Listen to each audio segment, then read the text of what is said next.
చింతల రామాపురం అనే పల్లెటూరులో రామయ్య, జానకమ్మ అనే దంపతులుండేవారు. వారికి ఒక్కగానొక్క కుమారుడు సూర్య. సూర్య పుట్టినప్పటినుంచి రామయ్యకు ప్రతి పనిలోనూ విజయం లభించింది. నష్టాల్లో ఉన్న వ్యాపారాలు లాభాల బాట పట్టాయి. నా కొడుకు ఇంటికి అదృష్టాన్ని మోసుకొచ్చాడని రామయ్య గట్టిగా నమ్మేవాడు. పై చదువుల కోసం పట్నంకెళ్లిన సూర్య చదువు పూర్తి చేసుకుని ఊరికి తిరిగొచ్చాడు. అయితే పట్టణం నుంచి వచ్చిన సూర్యలో చాలా మార్పులొచ్చాయి. అక్కడి విలాసాలకు, సౌకర్యాలకు అలవాటు పడి పల్లెటూరి జీవితాన్ని చిన్న చూపు చూడ్డం మొదలుపెట్టాడు. ఒకరోజు ఉదయం జానకమ్మ ప్రేమతో పండిన అల్పాహారాన్ని చూసి, అమ్మా, మళ్ళీ అవి ఇడ్లీలా? పట్టణంలో రకరకాల పదార్థాలు దొరుకుతాయి. ఇక్కడ ఎప్పుడు ఇవేనా? ఈ నూనెంటి అదోలా ఉంది? దీని వాసన బాబోయ్ భరించలేకపోతున్నాను. అదేంట్రా అలా అంటావు? ఈ మన పొలంలో పండిన వేరుశనగ నూనెతో చేసినవి. నీకిష్టమని నెయ్యి కూడా వేశాను గదా. అమ్మా, నెయ్యిలో కొవ్వు ఎక్కువగా ఉంటుంది. పొద్దుతిరుగుడు నూనెతో వంటలు ఆరోగ్యానికి మంచివి. ఇంకా పాతకాలం వంటలేనమ్మా. ఇక్కడైనా ఆధునిక పోకడలు చూసి మారండి. సూర్య, చదువుకున్న కొద్దీ సంస్కారం పెరగాలి గాని ప్రేమతో తల్లి చేసిన వంటల్ని వెటకారం చేయడం సరికాదు నాయనా. నాన్నగారు, నేను వాస్తవాలు చెప్తున్నాను. మీరింకా ఆ పాతకాలపు పద్ధతుల్లోనే బ్రతుకుతున్నారు. ఇక్కడ ఉండడం అంటే సమయం వృధా చేసుకోవడమే. ఊరికే ఆ పొలాల్లో బురదలో తిరగడం కంటే పట్టణంలో ఏదైనా పని చూసుకోవచ్చు కదా. మట్టిలో పని చేయడం నీకు సమయం వృధాగా కనిపిస్తోందా? ఈ మట్టి నుండే నువ్వు తినే అన్నం వస్తుందిరా. సర్లే నాన్నగారు, మీ ఆలోచనలు మీ ఇష్టం. నేను నా మిత్రులతో కలిసి బయటకెళ్తున్నాను. మధ్యాహ్నం భోజనం అక్కడే. అలా సూర్య ఇంటి నుంచి వెళ్ళిపోయాడు. సూర్య పట్నం నుంచి వచ్చాక ఇంటి పట్టున ఉండడం మానేశాడు. మిత్రులతో కలిసి ఎప్పుడూ తిరుగుతూ అమ్మానాన్నలు చెప్పే మాటల్ని చాదస్తంగా భావించేవాడు.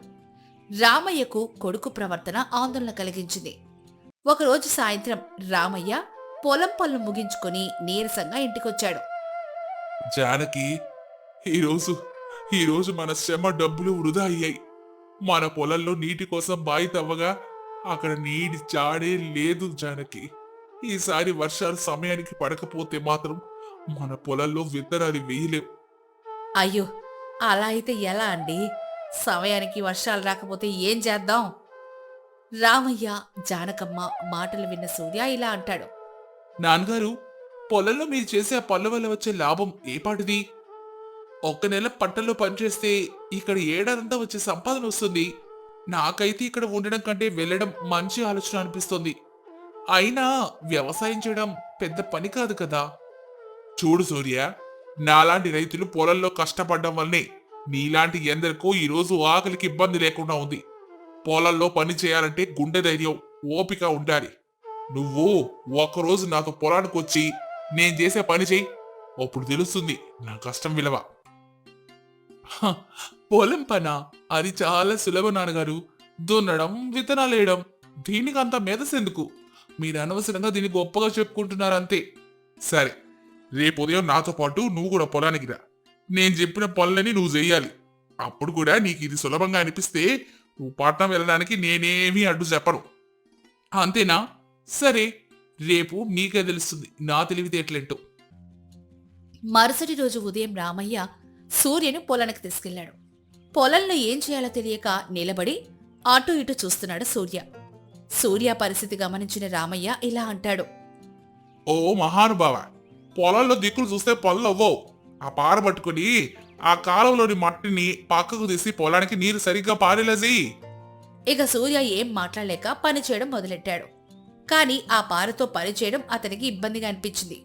కాసేపు పనిచేశాక, నాన్నగారు, ఇది చాలా బరువుగా ఉంది. అసలు ఈ పారకి మట్టి ఏంటి ఇంత జిగటగా అంటుకుంది? మట్టి అంటడం వలన పార నాకు ఎక్కువ బరువుగా అనిపిస్తుంది. సూర్య పనిచేయడం చూస్తుంటే రామయ్యకి నవ్వు ఆగలేదు. అప్పుడే ఏమైంది? ఇంకా చాలా పనుంది. పొలాన్ని దున్నాలి, విత్తనాలు చల్లాలి. అయినా ఈ పొలం పని చేయడం నీకు చాలా సులువు కదా. పొలానికి నీళ్లు పట్టలేక సూర్యకి చేతులు నొప్పి పెడుతున్నాయి. తండ్రికి చెప్తే నవ్వుతాడని నొప్పిని భరిస్తూ పనిచేస్తున్నాడు సూర్య. అలా మధ్యాహ్నం అయింది. ఎండ తీవ్రత పెరగసాగింది.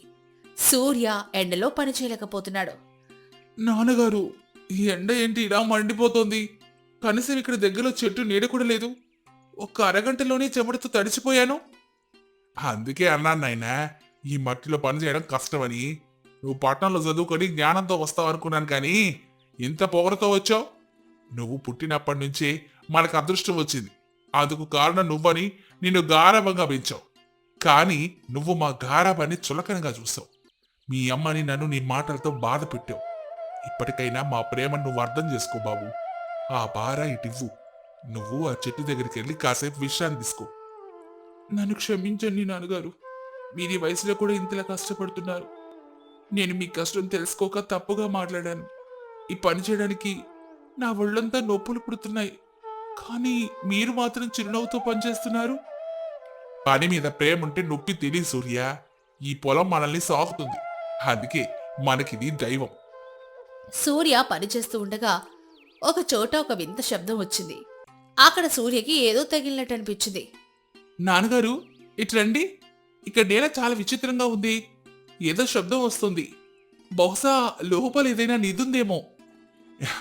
నిదే అక్కడెందుకుంటుందిరా? ఏదైనా రాయి ఉంటుందిలే, వదిలే, పక్కన దువ్వు. లేదు నాన్నగారు, నాకెందుకో అనుమానంగా ఉంది. ఒకసారి చూడనివ్వండి. సూర్య పట్టుదలతో ఆ ప్రదేశాన్ని లోతుగా తవ్వడం మొదలెట్టాడు. కొంచెం లోతుకెళ్ళగానే ఒక్కసారిగా జలజలామంటూ నీటిధార పైకెగిసింది. ఊట నీరు అమృతధారలాగా ఉబికొస్తోంది. నాన్నగారు చూడండి, ఇక్కడ నీటి ఊట ఉంది. లోపల నుంచి నీళ్లొస్తున్నాయి. రామయ్య ఆశ్చర్యంతో పరుగు పరుగున అక్కడికొచ్చి చూశాడు. ఏంటి నీటి ఊట? ఎన్నాళ్ళు ఈ పొలంలో నీటి కోసం ఇబ్బంది పడ్డాం.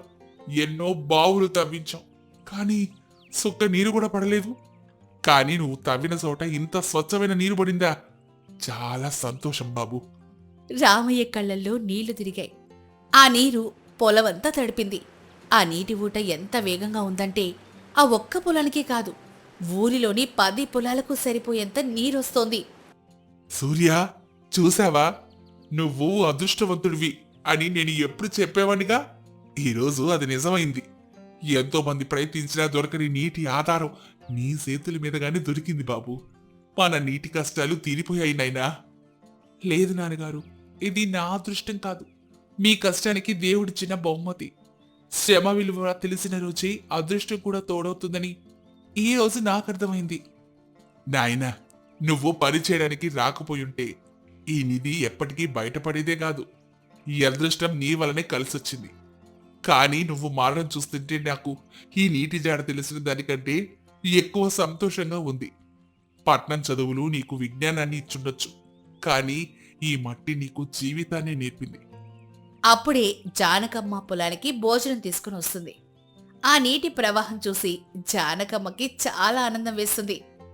యావండి, నా కొడుకు అడుగు పెట్టిన చోట బంగారం పడుతుందని నాకు ముందే తెలుసు. ఈ నీటి వలన ఇప్పుడు మన పొలంలో ఉండే కష్టాలన్నీ తీరిపోయినాయండి.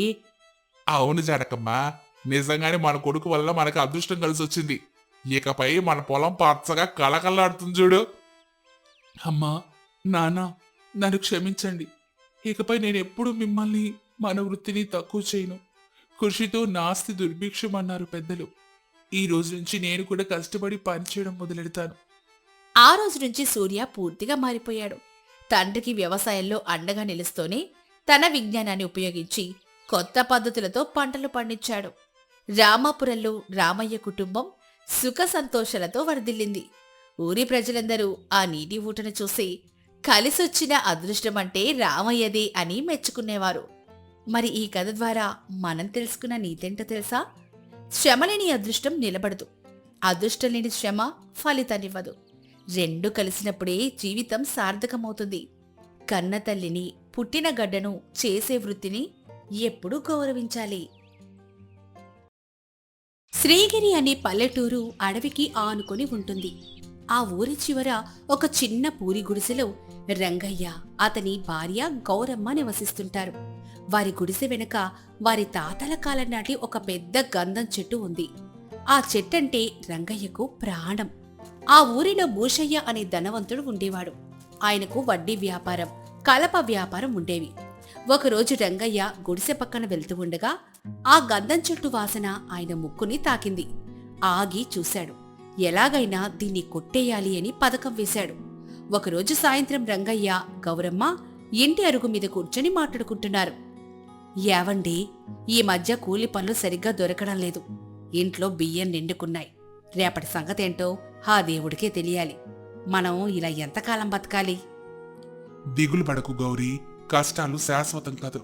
ఆ భగవంతుడు చీమ కూడా ఆహారం ఇస్తాడే, మనల్ని మర్చిపోతాడా? మన చేతిలో బలం ఉంది, ఏదో ఒక పని దొరక్కపోదు. ఆరోగ్యం ఉంటే సరిపోతుందా అండి? చేతిలో చిల్లిగవ్వలేదు. అప్పు పుట్టే దారే లేదు. పక్క ఊర్లో సంతకెళ్దామంటే చేతిలో డబ్బు లేదండి. నా బాధ నా కోసం కాదు, మీకోసమే. మీ రోజు రోజుకి చిక్కిపోతున్నారు. గౌరీ, శరీరం చిక్కినా పర్లేదే, మనసు చిక్కిపోకూడదు. మనకున్న ఈ గూడు, ఆ వెనకున్న గంధం చెట్టు చల్లదనం, ఇవి చాలావా చెప్పు? కోట్లున్నాడికి కూడా దొరకని స్వచ్ఛమైన గాలి మనకు దొరుకుతుంది. గాలి తిని బతకలేం కదండి. ఆ చెట్టు వాసన బావుంటుంది కానీ ఆకలి తీర్చదు గదా. అందరూ అంటున్నారు ఆ చెట్టు నమ్మేస్తే మన దరిద్రం పోతుంది అని. మీరేమో అందుకు ఒప్పుకోరు. అమ్మో, ఆ మాటే అనకు గౌరీ. అది చెట్టు కాదు, మా తాతగారి జ్ఞాపకం. అది మన ఇంటికి పెద్ద దిక్కే. మనకు కష్టం వచ్చినా సుఖం వచ్చినా అది మనతోనే ఉంది. ప్రాణందం ఉన్నంత వరకు దాన్నైతే నేను అమ్మను. రంగయ్య మాటలోని దృఢత్వం చూసి గౌరమ్మ మౌనంగా ఉండిపోయింది. సరిగ్గా అదే సమయానికి భూషయ్య గారు వారి ఇంటికొచ్చారు. రండి భూషయ్య గారు, రండి రండి. గౌరీ, అయ్యగారికి మంచం వేయి. పర్లేదులే రంగయ్య, కూర్చోడానికి రాలేదు. ఒక మంచి మాట చెప్పడానికి వచ్చాను. నీ కష్టాలు చూసి జాలేసొచ్చాను. మీ దయ ఉంటే చాలండి, మా కష్టాలు తీరినట్టే. ఏం లేదు రంగయ్య, నిన్న సంతలో నీ గురించి ఎవరో చెప్పుకుంటుంటే విన్నాను. పూట గడవమే కష్టంగా ఉందట కదా. పాపం నువ్వు గౌరమ్మ బాగా చిక్కిపోయారు. అవును బాబుగారు, పనులు లేక చాలా ఇబ్బందిగా ఉందయ్యా. మీరే ఏదైనా దారి చూపాలి. దారి చూపించడానికి కదమ్మా వచ్చాను. రంగయ్య, నీ ఇంటి వెనక ఉన్న ఆ ముసిరి గంధం చెట్టు, అది ఎందుకు పనికిరాదు. స్థలం ఆక్రమించేసింది. పాములు పురుగులు చేరడానికి తప్ప దేనికి పనికిరాదు. దాన్ని కొట్టించేయి. అయ్యయ్యో లేదండి, అది మాకు నీడనిస్తోంది, మంచి గాలినిస్తోంది. దాన్ని కొట్టేయడం ఏంటండి? అమాయకుడివి రంగయ్య. నీడనిచ్చే చెట్లు అడవిలో కోకొల్లెలు. నీకు కావాల్సింది నీడ కాదు, డబ్బు. ఆ చెట్టును నాకమ్మే, నేను దాన్ని కొట్టించుకుని తీసుకెళ్తాను. దానికి బదులుగా నీకు 1000 రూపాయలు ఇస్తారు. 1000 రూపాయలా? బాబుగారు, నిజంగానా? అవును గౌరమ్మ, 1000 రూపాయలంటే మాటలేం కాదు. మీ అప్పులన్నీ తీరిపోతాయి. కొత్త బట్టలు కొనుక్కోవచ్చు, బియ్యం బస్తాలే తెచ్చుకోవచ్చు. ఆలోచించండి. క్షమించండి భూషయ్య గారు, నా ప్రాణం పోయినా ఆ చెట్టును అమ్మను. అది మా కుటుంబంలో ఓ మనిషి లాంటిది. ఏంటి రంగయ్య పిచ్చిగా మాట్లాడుతున్నావు? చెట్టు మనిషి ఎలా అవుతుంది? అది ఒక మొద్దు. రేపు గాలివానొస్తే అది మీ ఇంటి మీదే పడిపోతుంది. అప్పుడు డబ్బు కూడా రాదు, ఇల్లు మిగలదు. నా మాట విను, 1000 రూపాయలు ఇస్తున్నాను కదా. వద్దండి, దయచేసి మరోసారి ఆ చెట్టును అడక్కండి. సరే, నీ ఇష్టం. దరిద్ర నెత్తి మీద ఉన్నవాడికి లక్ష్మీదేవి తలుపు తట్టినా కనిపించదు. బాగా ఆలోచించుకో. భూషయ్య గారు విసురుగా వెళ్లిపోయారు. గౌరమ్మకు చాలా బాధేసింది. చేతికి వచ్చిన డబ్బును భర్త కాదన్నాడని ఆమెకు కోపం వచ్చింది. ఏవండి, మీకేమైనా మతిపోయిందా? 1000 రూపాయలంటే సామాన్యమా? మన కష్టాలన్నీ తీరిపోయేవు కదండి. ఆ చెట్టుని పట్టుకుని వేలాడితే మన కడుపు నిండుతుందా? గౌరీ, నీకా చెట్టు విలువ తెలీదే.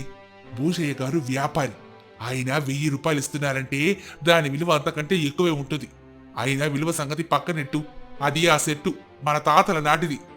అలా అనుకుంటూ కూర్చుంటే ఆకలి తీరదండి. రేపన్నం లేకపోతే అప్పుడు తెలుస్తుంది మీకు. ఆ రాత్రి ఆ దంపతుల మధ్య మౌన రాజ్యమేలింది. రంగయ్య ఆ చెట్టు కిందకి వెళ్లి పడుకున్నాడు. చెట్టు నుంచి వచ్చే గంధం వాసన అతనికి అమ్మఒడిలో ఉన్నట్లుగా అనిపించింది. 2 రోజులు గడిచాయి. భూషయ్యకు ఆ చెట్టు మీదే ధ్యాస. దాని అసలు విలువ లక్షల్లో ఉంటుంది. దాన్ని ఎలాగైనా దక్కించుకోవాలి. రంగయ్యను భయపట్టైనా సరే పని సాధించుకోవాలి అనుకున్నాడు. మరుసటి రోజు భూషయ్య తన గుమాస్తా నరసింహంతో కలిసి రంగయ్య ఇంటికి వచ్చాడు. ఈసారి ఆయన గొంతులో బెదిరింపుంది. ఏరా రంగయ్య, ఇంకా ఆలోచిస్తూనే ఉన్నావా? నీకొక విషయం చెప్పడం మర్చిపోయాను. ఊర్లో ఉన్న పాత చెట్లన్నీ ప్రమాదకరమని, వాటిని కొట్టేయాలని మన జమీందారు గారు ఆజ్ఞాపించారు. నీ గంధం చెట్టు కూడా జమీందారు మనుషులు కొట్టేసి తీసుకుపోతారు. అప్పుడు నీకు చిల్లి గవ్వ కూడా రాదు. అయ్యో, నిజమా బాబుగారు? నువ్వు మర్యాదగా భూషయ్య గారికి అమ్మేస్తే ఆయన జమీందార్ మనుషులతో మాట్లాడి సరి చేస్తారు. నీకు డబ్బైనా మిగులుతుందిరా, చెట్టు గొడు వదిలిపోతుంది. భూషయ్య గారు అడిగినప్పుడే ఇచ్చేయండి, నా మాట వినండి. అప్పుడు రంగయ్య ఆలోచనలో పడి, జమీందార్ మనుషులు ఎందుకు కొట్టేస్తారు బాబు గారు? అది ఎవరికి అడ్డు లేదు కదా. జమీందార్ గారి చట్టాల గురించి నీకు తెలియదు రంగయ్య. గంధం చెట్లు ఇంట్లో ఉండకూడదు, అది నేరం. నేను పెద్ద మనిషిని కాబట్టి ఆ నేరం నా నెత్తి మీద వేసుకొని నిన్ను కాపాడదామని చూస్తున్నాను. 2000 ఇస్తాను, ఇదే నా చివరి మాట.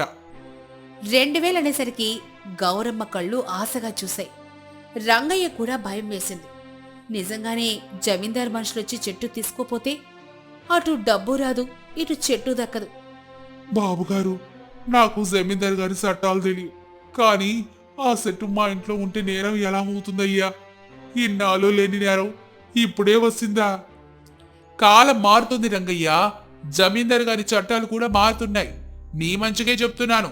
ఆ డబ్బు తీసుకుని చెట్టు నాకు ఇచ్చేయి, రేపే మనుషుల్ని పంపి కొట్టిస్తాను.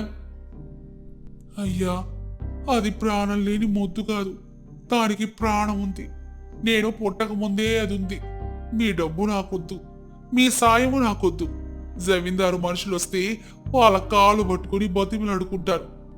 భూషయ్యకు కోపం నాశాలానికి అంటింది.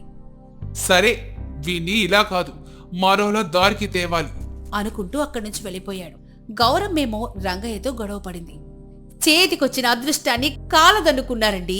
రేపు జమీందారు మనుషులొచ్చి మిమ్మల్ని తీసుకుపోతే నేను దిక్కులేని దాన్నైపోతానండి అంటూ ఏడ్చింది. రంగయ్య ఆమెను ఓదార్చలేక మౌనంగా ఉండిపోయాడు. ఆ మరుసటి రోజు ఆ ఊరికి సత్యానంద స్వామి వచ్చారు. ఆయన ఆయుర్వేద వైద్యంలో దిట్ట.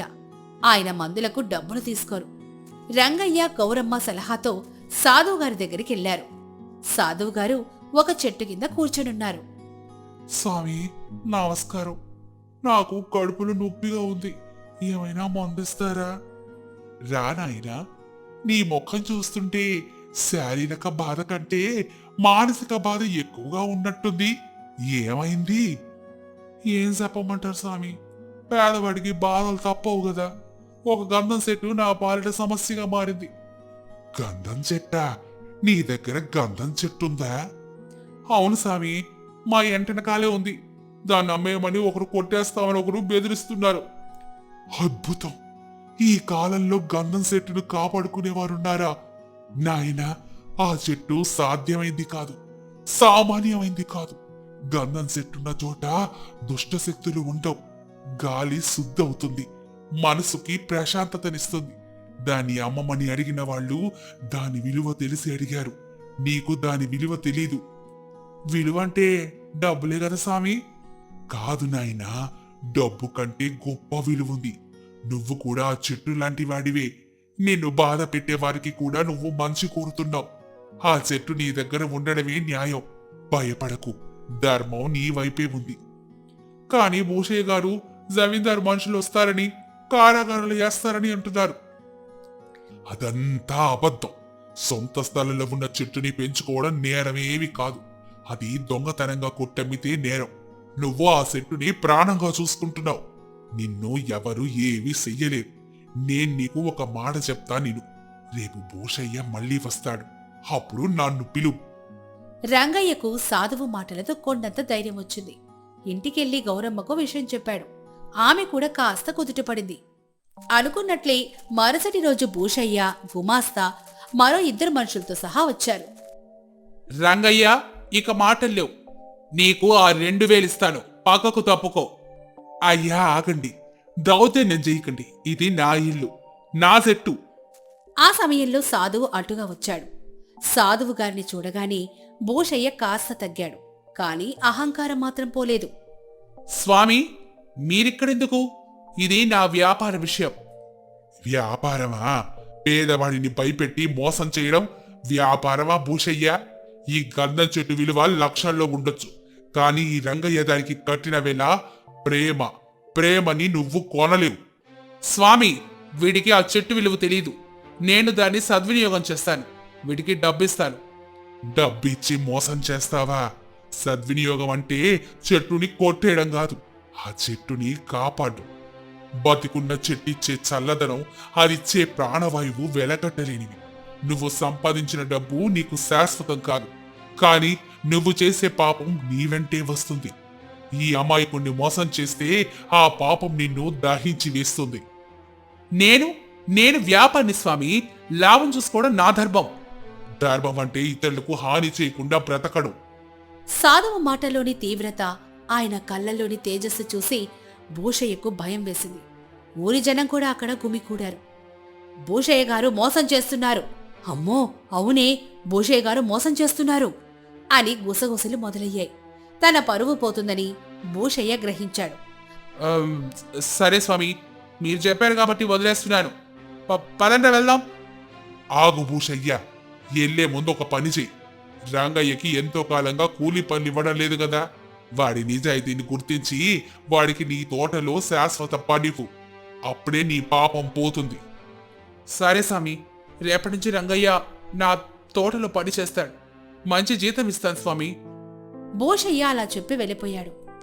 స్వామి, మీరు దేవుళ్ళ వచ్చి మమ్మల్ని మా చెట్టుని కాపాడారు. నేను కాదు నాయనా, నీ నిజాయితీ, ఆ చెట్టు మీద నీకున్న ప్రేమ నిన్ను కాపాడే. నిన్ను ఇబ్బంది పెట్టిన భూషయ్యను ఒక్క మాట కూడా అనలేదు. నీ సహనమే నీ ఆస్తి. ఆ చెట్టుని అలాగే కాపాడుకో, అది నీకు ఎప్పుడూ మేలే చేస్తుంది. ఆ రోజు నుంచి రంగయ్య జీవితం మారిపోయింది. భూషయ్య తోటలో పని దొరికింది. ఆర్థిక కష్టాలు కూడా తీరాయి. కొన్నాళ్లకు ఆ గంధం చెట్టు నుంచి రాలిన ఎండు కొమ్మలను, ఆకులను రంగయ్య సేకరించి సాధువు గారికి ఇచ్చేవాడు. ఆయన వాటితో ఔషధాలు తయారు చేసి ఉచితంగా రోగులకిచ్చేవారు. అలా ఆ చెట్టు బతికుండి కూడా 10 మందికి సాయపడింది. మరి ఈ కథ ద్వారా మనం తెలుసుకున్న నీతేంటో తెలుసా? డబ్బు కోసం మన విలువల్ని అమ్ముకోకూడదు. ప్రకృతిని ప్రేమిస్తే అది మనల్ని ఏదో ఒక రూపంలో కాపాడుతుంది.